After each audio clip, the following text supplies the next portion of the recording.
Muy buenos días, mis hermanos. Un abrazo fraterno en este nuevo día.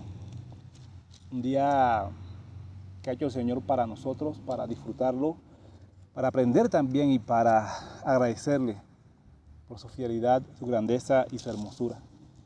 En el día de hoy vamos a continuar con nuestro capítulo 5 del Evangelio de Marcos. Yo espero que estos tiempos que hemos tenido los viernes y durante la semana con los devocionales que se han compartido nos animen, nos edifiquen, nos reten, nos desafíen a vivir estos tiempos tan convulsionados, siendo conscientes de que el Señor está allí en medio de nosotros, ayudándonos y fortaleciéndonos con la fe en Él, puesta en Él. En el día de hoy, entonces quiero continuar leyendo el capítulo 5. La vez pasada estuvimos hasta el versículo número 5 y hoy vamos a leer hasta el versículo número 10, es decir, del verso 6 hasta el verso 10. La palabra del Señor dice de la siguiente manera. Marcos capítulo 5, del verso número 6 hasta el verso 10. Cuando vio a Jesús de lejos, corrió y se postró delante de él, y gritando a gran voz dijo: ¿qué tengo yo que ver contigo, Jesús, Hijo del Dios Altísimo? Te imploro por Dios que no me atormentes. Porque Jesús le decía: sal del hombre, espíritu inmundo. Y le preguntó: ¿cómo te llamas? Y él le dijo: me llamo Legión, porque somos muchos. Entonces le rogaba con insistencia que no le enviara fuera de la tierra. Hemos visto durante estos 3 viernes un poco acerca de la situación del Evangelio de Marcos y este capítulo en particular, porque es un texto que nos invita a nosotros a mirarnos cómo nos encontramos como seres humanos lejos de Dios, y que hemos decidido tener una vida lejana, una vida prácticamente sin tener en cuenta a Dios para lo que somos y para lo que hacemos.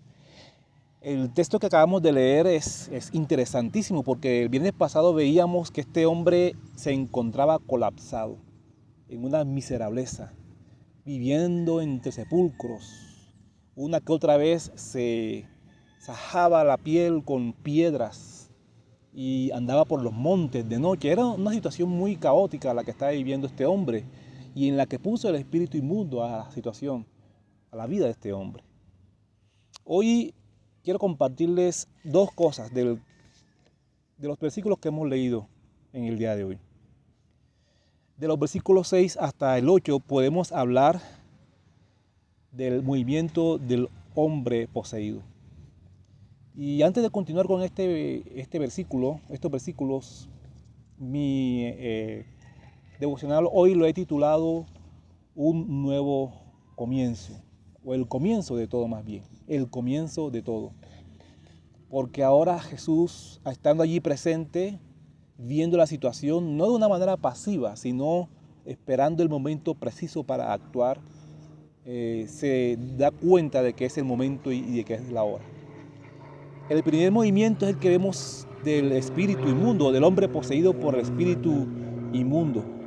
Y nosotros vamos a ver en los versículos, en el verso 6, que hay unos accionares que hace este hombre. Dice que corrió y se postró delante de Jesús. Es muy interesante, porque uno va a ver aquí entonces todo un desplazamiento hacia aquel quien puede de una manera puntual sosegar y traer a la tranquilidad a este hombre poseído por un espíritu inmundo. Pero también nos vamos a dar cuenta que en ese mismo texto el espíritu inmundo grita a gran voz. Y uno, cuando lee un poquitico el texto escrito en griego, hay una palabra allí que dice meta, una voz bien alta, gritó fortísimo a Jesús. Y lo que le dijo a Jesús fue prácticamente: ¿qué tienes que ver conmigo? O sea, ninguno de los dos estamos no somos iguales, hijo del Dios Altísimo. Y es muy interesante, y anoten por favor esa expresión del espíritu inmundo, hijo del Dios Altísimo. Te imploro por Dios que no me atormentes. El evangelista Marcos nos está invitando aquí a que observemos una especie como de contradicción, es decir, el que va a ser exorcizado o liberado quiere exorcizar y liberar a Jesús. Es una contradicción, es algo curioso y algo interesante que Marcos nos deje ver eso cuando él expresa: te conjuro, te imploro, te mando. Es un discurso agresivo, es un discurso bastante altanero también, y que está prácticamente demostrándonos a nosotros que toda la humanidad grita de esa manera. Ustedes recordarán en nuestro himno nacional aquella estrofa que dice: entre cadenas gime la humanidad, o la humanidad entera que entre cadenas gime. Eso es una clara descripción de cómo nos encontramos hoy en día nosotros, no solamente hoy en día, sino desde el principio, y cómo hemos querido gritar siempre, alzar nuestra voz, y lo hacemos de manera, en muchas ocasiones lo hacemos agresivamente, es decir, sin considerar quién está delante de nosotros y quién está al frente de nosotros. No queremos guardar las proporciones en ese sentido, y creemos que por ser humanos estamos por encima de los demás, y no nos sabemos también como seres humanos. El movimiento entonces del hombre poseído es correr ante Jesús, postrarse y estar delante de Él. Es un claro reflejo de nosotros los seres humanos hoy en día, que queremos siempre encontrarnos con Jesús y queremos hacer las cosas que Jesús nos va a hacer a nosotros. Es decir, Jesús viene a liberar a este hombre, a exorcizarlo, a prácticamente despojarlo de este espíritu inmundo que ha hecho de su vida una vida caótica, una vida colapsada. Y nosotros pretendemos entonces hacer lo contrario, como que si Jesús no supiera lo que está haciendo en nuestras vidas. El segundo movimiento es el movimiento de Jesús en pos del comienzo nuevo, del nuevo comienzo. Eso lo encontramos entonces entre el versículo número 9 y el versículo número 10. El movimiento de Jesús. Jesús entonces no continúa con el exorcismo. Se detiene allí, entra en una conversación con el hombre poseído o con el espíritu inmundo, y no solamente es para dominarlo, es también para entenderlo. Y uno va a encontrar, por ejemplo, ahí mismo en el Evangelio de Marcos, en el capítulo 1, del versículo 21 al 28, que ya Jesús había hecho una liberación, o había exorcizado a un hombre también poseído por un espíritu inmundo, pero en esta ocasión en una sinagoga, es decir, en la tierra de los judíos. En esta oportunidad, él está en una tierra extranjera, una tierra de paganos, gente que no teme a Dios, y allí también Jesús va a actuar de manera impresionante. Jesús le pregunta al hombre: ¿cómo te llamas? Y es también curioso que Marcos, el evangelista, nos demuestra que el espíritu inmundo reconoce, más bien sabe quién es Jesús, pero Jesús le pregunta al espíritu inmundo cómo se llama. Esto no significa que Jesús no sepa las cosas, solamente que quiere entablar precisamente una conversación, y no pretende ejercer dominio sobre la situación, sino entender y llegar a la conversación con el espíritu inmundo. Conoce entonces, y la respuesta que el espíritu inmundo le da es que es una legión, y todos entendemos y conocemos que la legión era una figura militar romana que constituía cientos de soldados romanos, y que era una máquina destructora prácticamente, opresora, era una máquina de hombres que entendían y comprendían la forma de destruir, la forma de violencia. Es decir, que la descripción que Marcos nos da es de que este hombre se encuentra violentado por un espíritu inmundo. A manera de aplicación, y como estamos viviendo estos momentos tan complicados en nuestro contexto social y también de salud, Permítame mostrarle un contraste en todo esto que hemos visto y que hemos leído. El método de Jesús y el método de los paisanos, de los que conocían a este hombre poseído por un espíritu inmundo.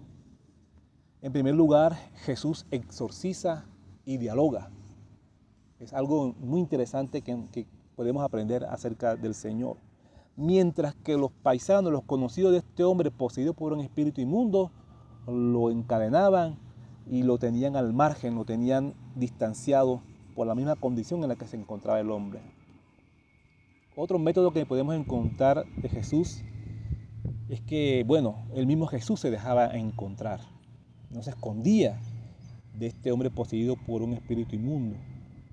Tampoco se sentía amenazado o contaminado y tampoco deseaba huir.